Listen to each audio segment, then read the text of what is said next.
All right, let me get to the beginning here. All right, so we are ready to start our new project.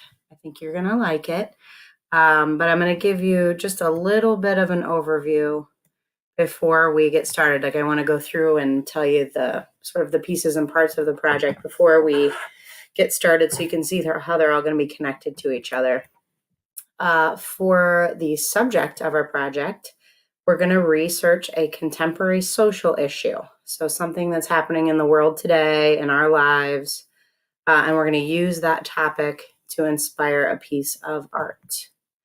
Social issues refer to issues or problems that affect many people and not just one person.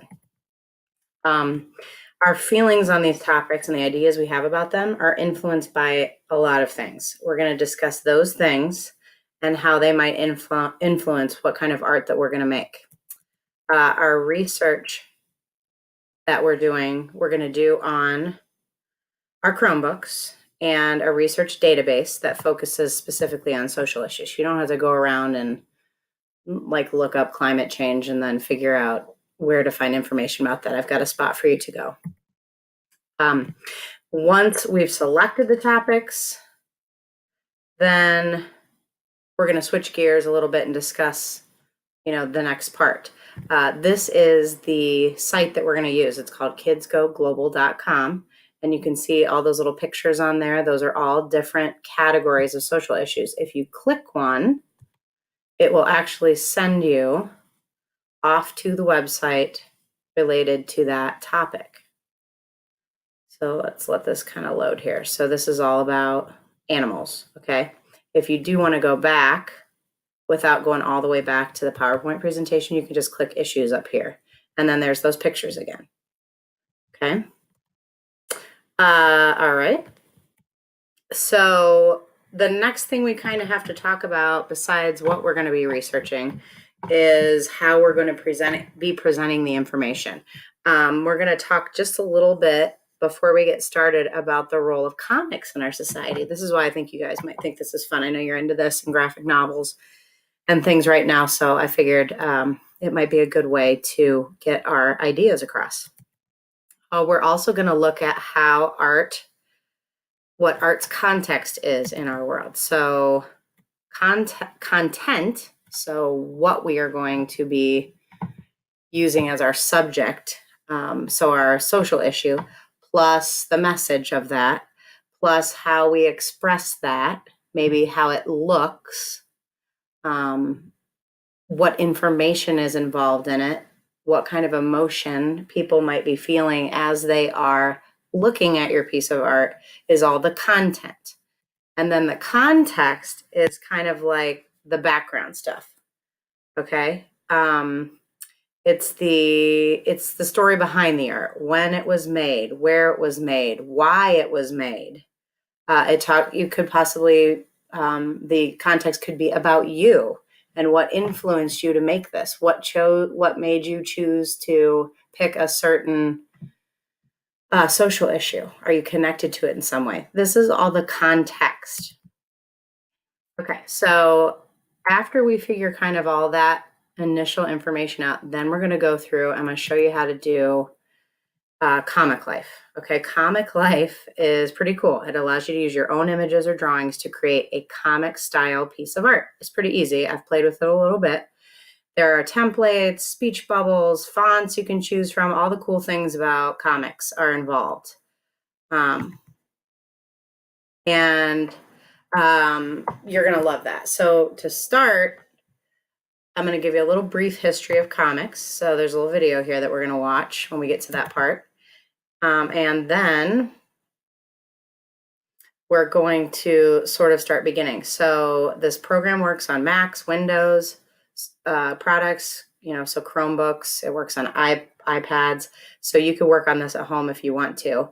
I wanted to show you basically with this project that art doesn't always have to be pretty. There's a lot of artwork out in the world that does more than that. It can teach, it can make you feel something, it can make you help you do something, communicate something, which is kind of what we're going to be doing. So the next step of the process then will be to actually create the comic. comic, excuse me. We have the content, we have the context. So now we got to create the piece of art. And I will go through this with you step by step. We'll kind of like, I'll hit play and we'll go through all the little steps to create a basic comic with Comic Life. And then once you have the basic process understood, then you can kind of run with it and do what you're going to do. Here's a couple examples of some student work that I found on the actual Comic Life website. So there's lots of different layouts and things and ways to use the art. Okay. Once you're finished with your artwork, you're going to turn in a self-assessment for me to look at as I grade your final product.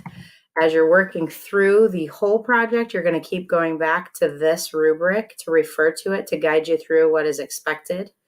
And then you can use that to assess what you are doing. If you think if you think you are along the right track, and then if you're not, how could you fix your art then to get on the right track? The final product is going to be uploaded to a digital portfolio site, which is kind of cool. I just found this one. I think you guys are going to like that too, because you can kind of see, you could have all your artwork ever in here, and it would just be like this big, long streaming thing of you growing as an artist. So I'm going to go through how to do that as well.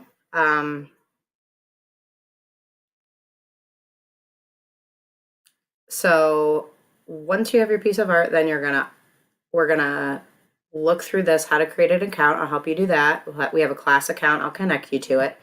And then the last thing that we're gonna do is we're gonna upload the art image to like the class blog area of Seesaw. And then we're all gonna kind of look at the artwork together and discuss it and critique it. We're gonna use our talk moves that we use when we're discussing art and critiquing art. When we critique, just like we would is if we were in the classroom setting. The blog area kind of looks like this. So you can see on the side, it says blog over here. This is me. And then I have posted an image here. And if you actually scroll down, you can connect to this and play with it. But if you actually scroll down, then there's like a whole dialogue section that you can kind of add your own thoughts and conversations to. And that's pretty much it. These are just slides I have for the basic ideas behind the project, and the state standards that I connect to for you on what you're going to learn. So let's get started.